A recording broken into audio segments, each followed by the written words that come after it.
Hello friends, it's Miss Alicia from the St. Clair branch of Scenic Regional Library, and today we're going to make confetti balloon bowls.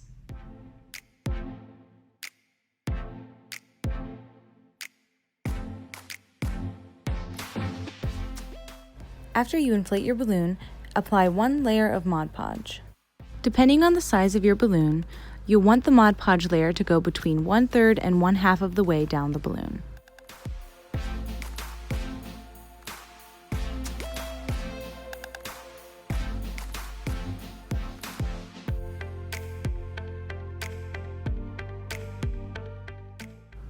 Next, we're going to add a layer of confetti. Just sprinkle it on and shake off the excess.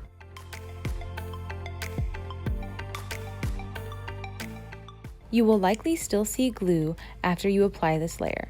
That's okay because we're going to continue this process 3 to 4 times. After applying your first layer of confetti, set your balloon down in a bowl and allow it to dry for 30 to 60 minutes.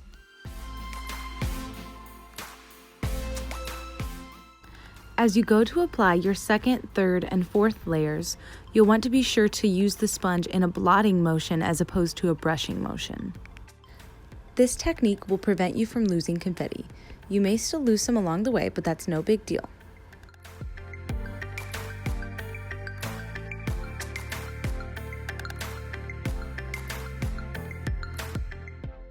Once you've completed your second layer, you'll want to allow it to dry and then repeat the process with at least 2 more layers of confetti. When you're finished adding confetti layers, add 3 to 4 coats of Mod Podge for stability. Allow your balloon to dry for 8 to 10 hours, then it's time to pop it.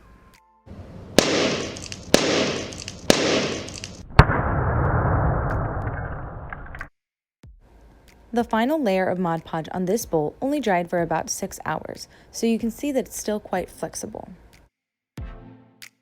At this point, you can try flattening out the bottom in hopes that it will dry that way.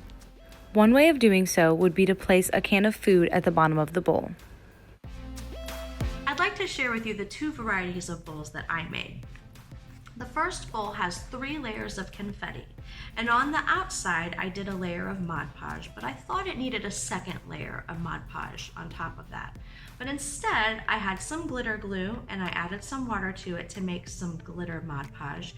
And with that layer, I was also able to take some of these bits of paper that were sticking every which way and smooth them down a little bit. Also, there's glitter, so it shines and it's sparkly.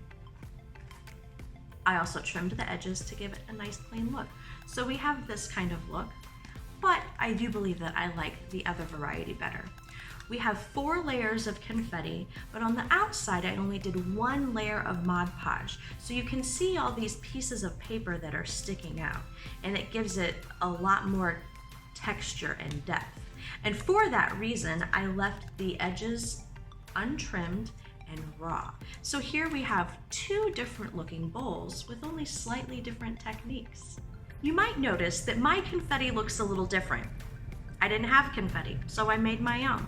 I took colored paper and I just snipped little pieces, and they didn't even have to be the same shape and size. Look, they're all very, very different, but I think that adds some very nice depth.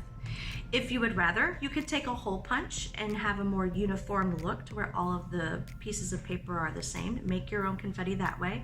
If you don't have colored paper, you could use tissue paper or napkins or even newspaper to do more standard paper mache. I've even heard that you can use buttons for this project. How cool would that be to make a bowl out of buttons? I would love to see that. What's really cool about this project is that you can adapt it to whatever you have on hand or to the medium that you like to work with.